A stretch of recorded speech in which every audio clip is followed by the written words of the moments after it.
the Philippine Autocross Championship Series was among the last to complete its 2018 motorsports season, folding the final round late in December last year. But surprisingly or not, knowing its founder Danny Santiago, it is among the first to begin its 2019 season, holding the first round of the 2019 PAX early in January in Navotas. We were there enjoying the sights and sounds of another exciting autocross race.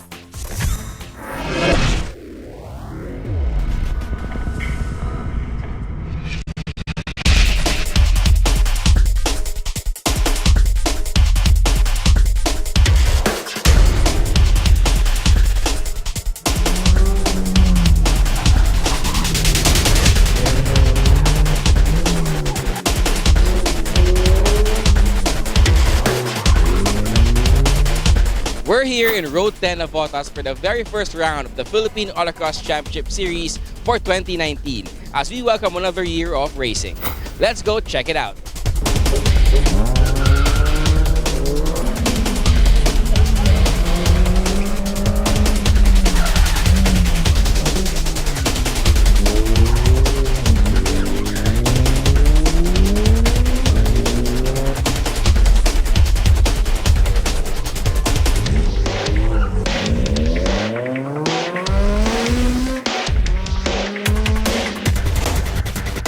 It's still early days in 2019. Many should still be in hangover from the Christmas and New Year celebrations, but already the autocross season has begun.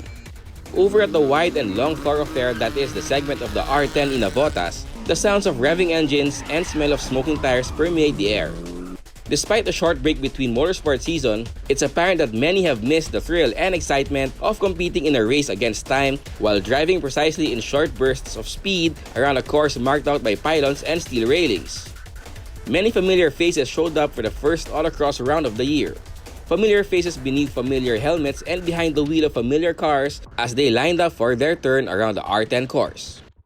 Interspersed among the vehicles used by the regular competitors are vehicles new to autocross, driven by newbies looking to get their first taste of autocross competition or motorsports. As vehicles and drivers take turns attempting to record their best times around what many said was a faster course than the usual for autocross competition, one very familiar face was quite noticeable for not being in his familiar race suit. I'm here with the 2018 Autocross Championship Series champion, Milo Rivera. Hi Milo. Hi, nice to see you again. Another year. Here we go. So what does it feel like to sit on the sidelines since it was a very busy 2018 for you in terms of racing? So just to give us your thoughts on not being part of this league. It honestly feels a little bit relaxing, a little bit light. It's very nice that I get to rest for a while. Although admittedly sometimes, especially during the course of the day, I feel like, wow, I want to run. My foot's starting to itch a little bit. And you just want to hop in the car and do some runs. But, overall, it's pretty light. I like how things are going because we are still preparing for our season for the ones we'll be joining this year.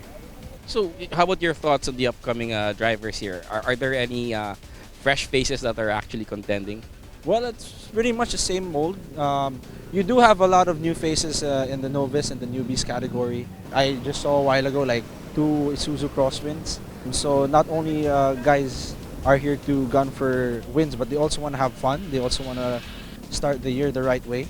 So it's a good day, and I hope the sun shines perfectly up until the late afternoons. But for the pros, it's the same guys except me. So we will have to see how the race will turn out and eventually the championship. So I guess that's what makes the series a lot more exciting as you course through the season. Still, one face in the crowd of autocross racers competing in the first round should be quite familiar to motorsports fans. Inigo Anton ended last year's autocross season as overall novice class champion. He is back in autocross with higher goals in mind. Well, of course, my first year in autocross, so had to expect something new, and I really tried to prepare myself for it, and it was overall a good year. 8 out of 8 novice wins, and hopefully also this year that I can continue the streak, but not in novice. I'm trying to go for open overall now, and hopefully I can also try and get close to my dad in the front wheel. getting the slalom novice overall title in 2017 and being the 2018 Philippine Autocross novice champion. We asked Inigo his thoughts on the two disciplines as he wins the category in his first year on them. People say that slalom, autocross, some people say that they're the same, but they're really not. Slalom is more technical. It also has a 180s, 360s, and a lot of gates and chicanes, while autocross is more focused on high speed. It also has the basics like chicanes and 180s, but autocross is more high speed. It's very different from slalom. You also have to learn it, like different techniques and everything. So yeah, it's really quite different. Inigo's car developed problems early in the race. He was then forced to use the spare car, which is his father's CRX. My first run, I was lining up, and then all of a sudden our fuel box got destroyed, and the fuse also. So we tried fixing the fuse, and then it worked. Then we tried to line up again, and so while I was doing my first run, I was already almost in the finish line, and my axle on the front left, it broke. So like if I continued, it would be a bigger accident. Thankfully that nothing happened. I was able to stop it. So we're not using the EF anymore because the axle, we don't have a spare. So I'll just maybe use my dad's CRX. Another racer looking to fill up the spot left undefended by the 2018 champion bears a familiar surname. Estefano Rivera is looking to concentrate efforts this year to ensure the Autocross Championship remains in the family. You actually fared really well last year, you know, being in the consistent top 3, top 5. Where can you see yourself this year?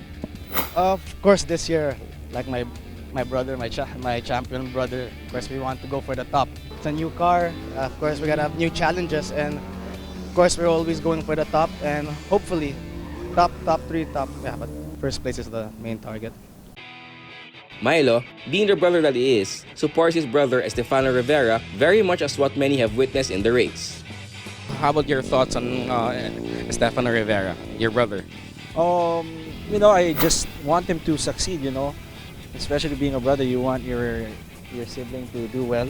He's got the potential, he's got the car, he's got the package to make a name this year, to probably retain the title within the house. I hope so, but we can never rule out the other guys like the Antons, Dandy for another, and also Jevoy.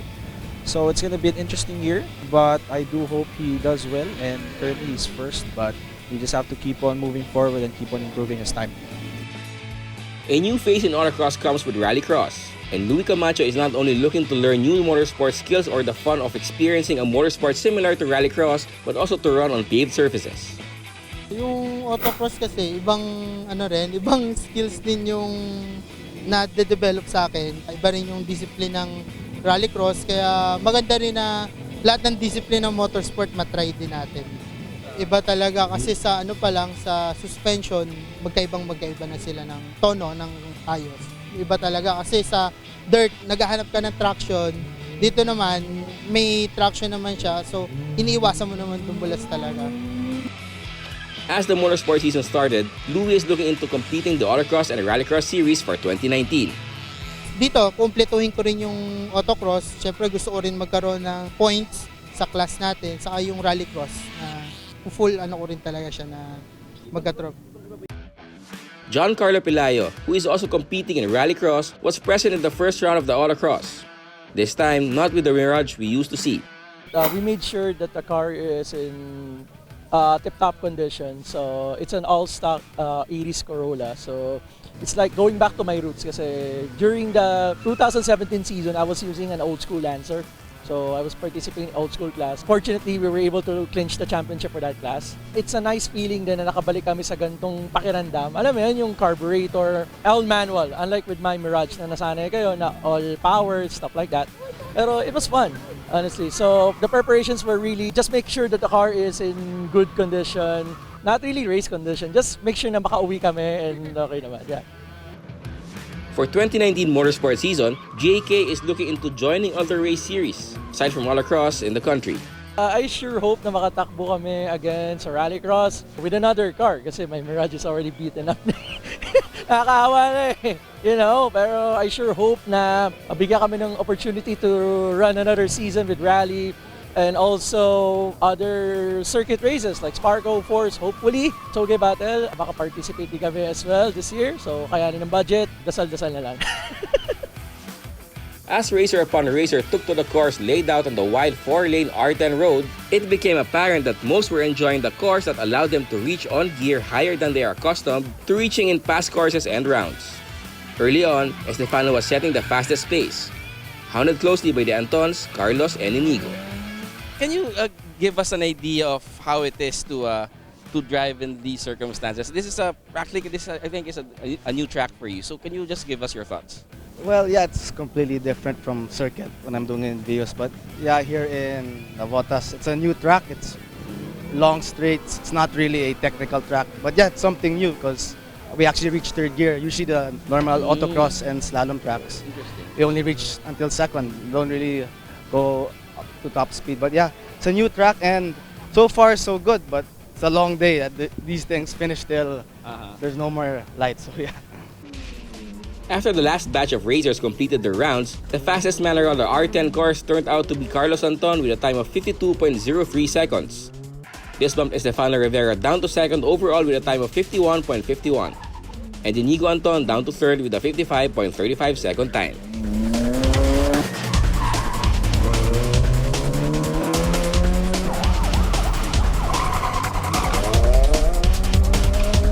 New year, same result. Another exciting coverage of the Philippine Autocross Championship Series. My name is Ray Louis Gamboa. See you next time.